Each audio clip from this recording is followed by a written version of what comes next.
Daka kuwa na mubucha nekuti uri nyama. Daka kupiwa nekanzuru nekuti uri pombi. Daka kuwa na muti nekuti uri sugar.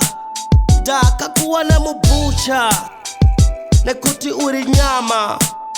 Lobengula, Lobengula nekuti uri sugar. Lobengula, Lobengula nekuti uri sugar.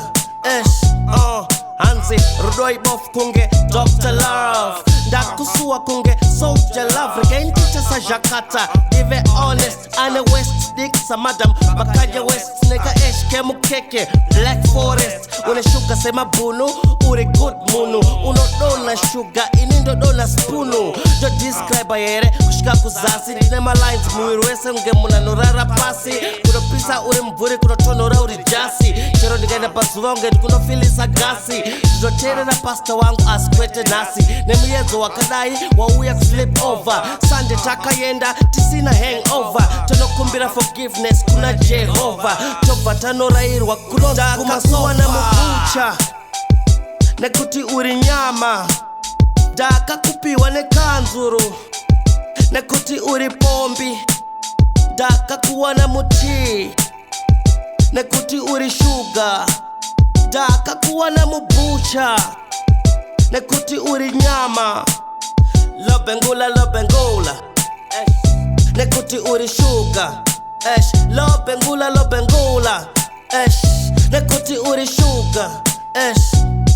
Size 30 musket, miri wako magets. Ukaskwera usipo kana usina kuyenda. Tochaja phone yangu shika pa 100%. Bonzure yelo takayenda. Unovura hombe kwita yelo sipaka nzikariga mombe. Wakwaza pana mgeto vese kungeguka. Mageto youths ese ari kukubuka. Munu akarambwa anotanga kutuka. Never skana futi vari kukunyeva chisuka. Chenjera poison mskana no kuruka. Kunge misread ari kubuda mtutu wakatuka. Papako pari flat kunge tebo yes nuka. Ukafika majinzu chumanya no baruka. Une makeves sema banana katari sana. Asune inhela une esma. Zita rangu ghost house. Daka kuwa na mubucha nekuti uri nyama. Daka kupiwa nekanzuru nekuti uri pombi. Daka kuwa na muti nekuti uri sugar. Daka kuwa na mubucha nekuti uri nyama. Lobengula, Lobengula nekuti uri sugar. Lobengula, Lobengula nekuti uri sugar.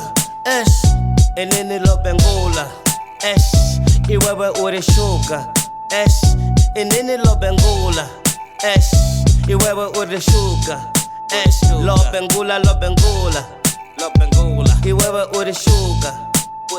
Lobengula, Lobengula nekuti uri sugar.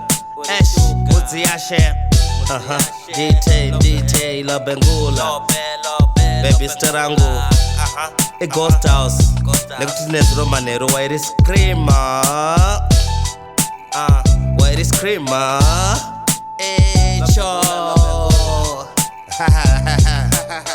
kunakisa mawana yo.